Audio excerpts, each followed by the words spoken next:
भगवान जब माता के गर्भ में थे, दोनों मुष्टिकाएं बंद थी, भगवान से निवेदन करते थे, भगवान यहां से बाहर निकाल दे, मैं तेरा भजन करूंगी, मैं तेरा भजन करूंगा, भजन करूंगा, भजन करूंगा, भजन करूंगा।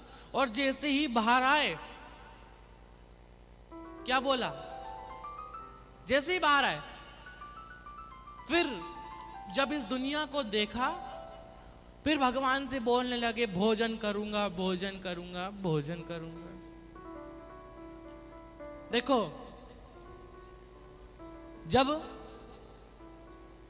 बच्चा छोटा होता है, जब बच्चा छोटा होता है, जब वो खिलौनों से खेलना नहीं जानता, तब तक माताजी, उस बच्चे की मां, उसे अपनी गोदी में रखती हैं। जब तक वो खिलौनों से खेलना नहीं जानता, जब तक उसको खिलौने से खेलना नहीं आता, जब तक उसकी माताजी उसको अपनी गोदी से अलग नहीं करती। लेकिन जब वो बच्चा जब खिलौनों से खेलना जान जाता है, जब वो बच्चा खिलौनों से खेलना जान जाता है, तो उसकी माताजी भी उसे वो खिलौनों से खेलने देती है और अपनी गोदी से उतार देती है। ऐसे ही ये मनुष्य की देह है।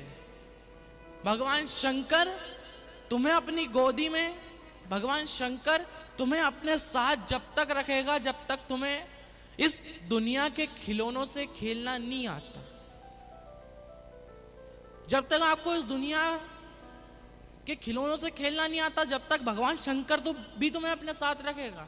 लेकिन जब तुम इस दुनिया के बहकावे में आ गए, जब तुम इस दुनिया के छल कपट अहंकार रूपी बहकावे में आ जाते हो, भगवान शंकर भी तुम्हें अपनी गोदी से उतार देता है कि जा, अभी दुनिया से ही अपनी आस लगा, इस दुनिया से ही तू कुछ मांग।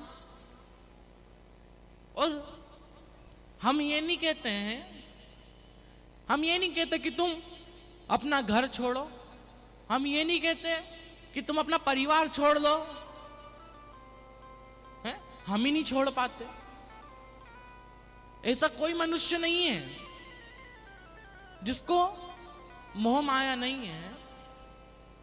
सभी व्यक्ति के पास परिवार है, सभी व्यक्ति के पास घर है, सभी व्यक्ति के पास गाड़ी है। हम ये नहीं कहते कि तुम गाड़ी छोड़कर भगवान की भक्ति में लग जाओ।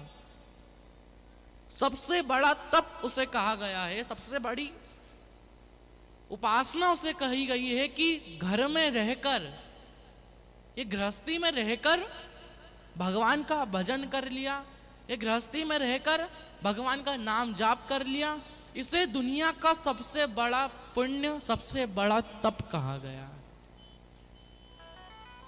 हम ये नहीं कहते कि घर छोड़ो, मोह माया छोड़ दो, त्याग दो, कोई नहीं छोड़ सकता। और घमंड अहंकार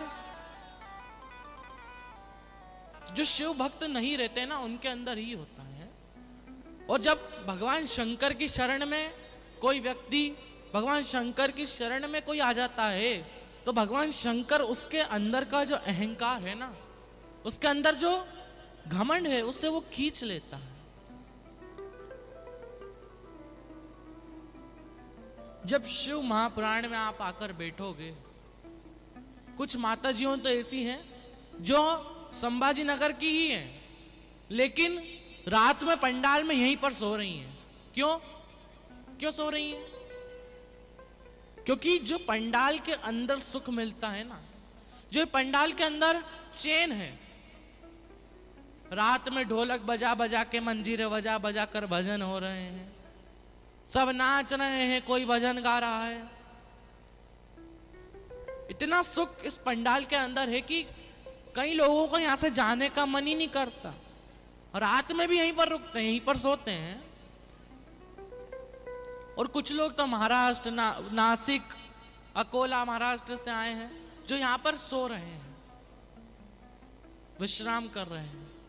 और इतना सुख है, कभी आकर तो देखो, रात में कभी आकर देखना है, कभी निकल रहे हो इधर से तो थोड़ा राउंड लगा कर जाना कि क्या चल रहा है, भजन हो रहे कि नहीं हो रहे, ढोलक बज रही कि नहीं बज रही, मंजीरे बज रही कि नहीं बज रही। बहुत सुख इस पंडाल के अंदर हमें मिलता है।